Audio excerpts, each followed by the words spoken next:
Hey guys, welcome back to my channel, or welcome if you're new. Today, or this video you're watching right now, is gonna be the beginning of a series. I want to go ahead and tell you like kind of a little backstory of what we're gonna be doing and how I obtained this and all this type of stuff. So, got this truck.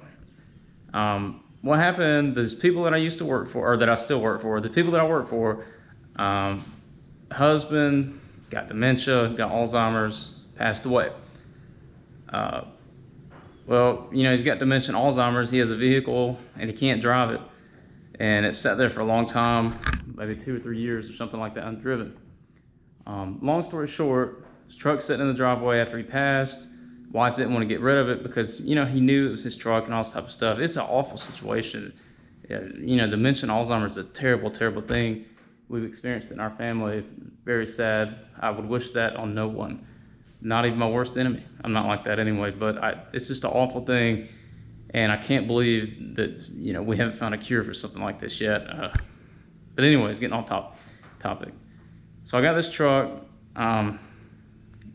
She needed it out of her way because it would not crank up. It wouldn't turn over, none of that type of stuff, and, you know, dead battery, right? So I got there to pick it up. I brought some jumper cables. Jumped it off, we couldn't get it shifted into gear. We messed around with it for maybe 15-20 minutes, finally got it shifted into gear, and what it was, the cable had stretched. It has like a column shifter. It's an automatic, but the column shifter, and it's on a cable, and that cable had stretched, and it wasn't tight enough to engage the gear, which we figured out and got that fixed. So we got it, drove it home. And I say we because it was me and my dad, because I drove him in my truck and he drove that truck back. Anyways, so we got it home, and he said that when it was idling, it was kind of like it was shaking, vibrating, whatever. Like I was out of balance. And normally when something like that happens, it's like a coil pack or something on the distributor cap, something on the spark is not causing one of the cylinders to fire. And that causes like an imbalance. I hope that makes sense. I know what I'm talking about. It's just I'm not good at explaining things sometimes. But if one of the cylinders or two of the cylinders aren't firing right, the engine will not be balanced. So I hooked my scanner up to it, and luckily that's what it was. I say luckily because it's not too expensive of a fix. I have a scanner, and I might show you guys in this video. I might show you in another one. But I hooked the scanner up to it, and sure enough, it was like, I can't remember which one, but like 1 and 6 or something. It was one on each side was not firing, and that makes sense. So the truck that I'm working on, we're gonna have to change the coil packs in it, and it has it's a Ford F150. I'll show you in a minute. It's got coil packs. There's 4 on each side, so it's pretty easy to change those. You just unplug the 4, unbolt the old one, bolt the new one on, plug it back up, and that's it. Problem with that is it's a Ford 4.6. Not sure if you guys are familiar with that engine, but they are notorious for having the spark plugs break off in them. The game plan is to get the engine hot, and I'm gonna spray penetrating fluid in it, and, you know, let that stuff work itself in while I'm changing the coil pack, and then hopefully I can get the spark plugs out. I've read online and have seen that getting an engine hot and penetrating fluid, you're pretty much guaranteed to not break the spark plugs. Hopefully I won't break one because I don't have an extractor tool, and I don't really want to spend $50 on one. But if I have to, I will. This video is going to be multi-series. I'm going to be showing how to change the rear differential fluid, how to change shocks. I've already done one on air filters and stuff. It's kind of simple, but I'll include that in another one of this. Just how to change spark plugs, how to change coil packs, how to change your coolant, brake fluid, power steering fluid, maybe leaf springs if it needs it. I'm thinking one of the left side of the truck's leaf springs are bad, and the truck is filthy. It hasn't been cleaned in a long time, and it's kind of funny. It's funny to me. The guy that had passed away, that had the Alzheimer's and dementia I was talking about, he smoked, and his wife did not know that he smoked. And it's just a funny thing because there's a lot of cigarettes and all that stuff. She never got in the truck, apparently. And when she saw that and saw a pack of cigarettes, she was like, what the heck, he smoked? It was just a funny thing. You'd have been there.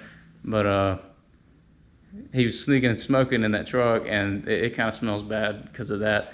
But luckily, I'll show you guys how to get the smell out. I know how to do that. So let's go do an overview of the truck. I'll show you the kind of condition it's in and the work that needs to be done to it. Before I go to that, I'm gonna go ahead and tell you, like I said, I've already fixed the transmission column. I tightened that cable. I've already done that. And I've cleaned the front of the truck off because it was sitting under some trees and it had like black mold and stuff on it. I cleaned the front of the truck off, and I actually cleaned the engine too. It had oil and like, you know, it just had, I don't think it's ever been cleaned. It's a 1997, so it's what, 25 years old. It's never been cleaned and stuff like that. And I just wanted to clean it up real good before I start working on it, because things are easier to work on to me when they're clean and not like just completely filthy. But anyways, let's go do an overview of the truck. Here it is. So 1997 F150 Ford. Obviously, it's got the 4.6 liter V8. It's got the 4-speed automatic transmission. I can't remember, it's like 4L80 or something like that. It's a good engine and good transmission. But this is it. I'll show you the engine bay, and then the first thing I'm going to do is change the coil packs to just get it running kind of okay again. I'll show you the inside as well. I don't know why my voice keeps cracking up today. Sorry if that's annoying.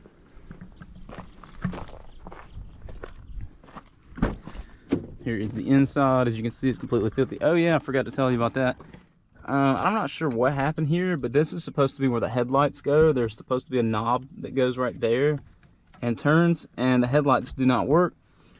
Normally on these types of trucks, like the wiring is not too good and insulation begins to come off and shorting and all of this type of stuff. But since it's just the lights, it can't be that complicated. Normally electrical on older cars like this are pretty simple, so we'll fix that as well. I might even, normally switches like that are very expensive, so I might cheap out and just put a toggle switch or something like that, but when we get to that, we'll figure that out. But you can see how dirty this thing is. I don't think it's been cleaned in a long time. Somehow there's stains on the ceiling. Not sure how that happened, but good God, I didn't notice all that.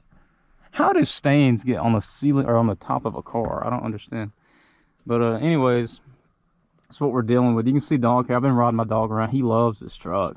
When I say, hey Jack, you want to go for a ride? He's a German Shepherd. He loves riding in the truck, because I use this kind of right now for just going to the dump and throwing trash and stuff like that in here. Where's the hood release at? There it is. We'll go pop the hood. I'll show you the engine. Like I said, I've already cleaned it. Also, I forgot to mention the odometer is broken, so I have no idea how many miles is on it, but I don't think it was many, because like I said, it was her dad's, and then when he passed away, they got it, and then it was his, and they didn't go on vacations or anything. I don't think, you know, they didn't drive this thing far, as I'm trying to say. It didn't get driven much. Here's the engine. It's pretty clean, right? No engine oil leaks or none of that, so that's a good sign. So let's get this thing pulled in the shop, and we'll begin with the spark plugs and coil packs. Well, I guess I'm gonna make that the intro, and we'll make part one, the spark plugs and the coil packs, and I'll throw the air filter in there too, because on this truck, you gotta take the air filter and the breather assembly off to get to the coil pack, and it makes it easier to get the spark plugs as well. So that's the intro. I know you guys didn't get anything out of that, but you will if you continue watching this series. I appreciate you guys checking my video out. Like, subscribe, comment. I really appreciate you guys. I'll see you in the next one.